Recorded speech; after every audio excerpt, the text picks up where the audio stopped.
I knew from my experience in the other Men in Black films that we kind of would tend to overbuild things. We would build aliens so you could do anything with them, and then when you'd see the final movie, they're a blur in the background, or it's a shot that goes by like this. And that was something that was so great when I heard that Ken Ralston was going to do this film, is because I've known Ken for a really long time. You know, I said to Ken, I would like to build more aliens and not put the effort into putting eye blinks and things into them, because they're probably not going to show up anyways. And if they in fact do show up and they're featured in a scene, can you put the eye blinks on?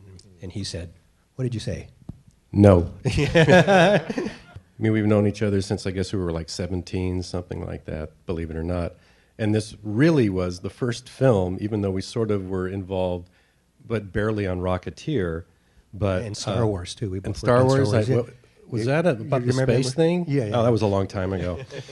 But, you know, it was sort of in that way, but this way was a lot more connected and more integrated with the two of us. It was a lot of fun. It was great to work with Rick. The thing that I really liked about it was that, I don't forget what version I read, but the one I read had so many different things like you see in the movie. There's so much variety of the type of work that's required, the challenges that are in it, that it really excited me about that variety, because every day if you're doing a one-trick pony show and that's all you're doing, it can get really boring. And this had a lot of fun stuff to do, because the film obviously isn't trying to be serious.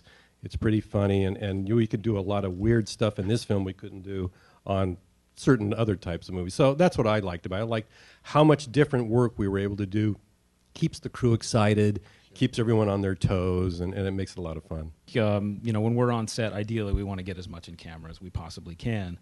But when you go into a production with script that's kind of changing and has a lot of ideas around it, you end up thinking far into the future, or trying to imagine what could possibly come our way, and it's like trying to plan for everything. And so a lot of those decisions Ken and I may discuss, and with Barry and with Rick and with every other department on the show, to discuss exactly how we're going to do it or how we want to do it. And then on the day, something new comes up on set. Give me some duct tape. Yeah, exactly. So today, you know, example of the motorcycle sequence changed a lot during the production, and it changed all the way throughout post as well. So we used every technique we could come up with, it seems like, and then some we couldn't come up with, it felt like, to make that stuff work. So it's a lot of planning, but a lot of stuff changes during the process. And the lines between pre-production, shooting, and post-production are really just getting blurrier and blurrier as we go.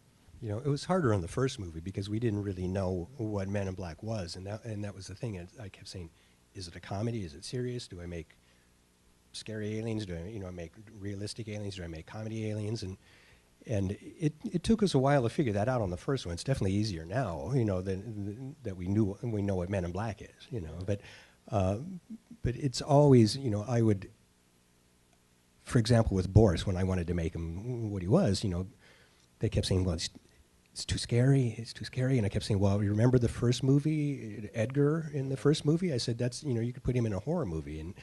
And Edgar was a cool villain, and he worked. I said, the second movie, we had Serlina, and that didn't work. You know, I go, let's err on the side of being Edgar. And I said, you know, and this whole thing with the weasel and coming out of his palm and stuff was something I kind of conceived of when they originally, in the script, it said there was this this thing inside the cake, but it turned into a gun and became Boris's gun.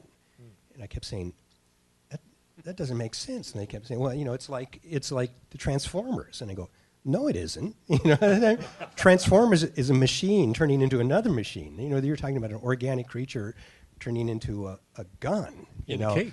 Yeah, you know, but it evolved into this thing that was kind of cool. And I said, you know, I think it should. Originally, I had it clamped onto his arm like a weird piece of jewelry. And then we started thinking about it, and it was like every shot to have this thing on there would be kind of weird. So I thought, well, let's have him crawl inside, you know. And then they go, it's going to be kind of creepy. And it's like, but kids will love it. You know, it's something they're going to talk about.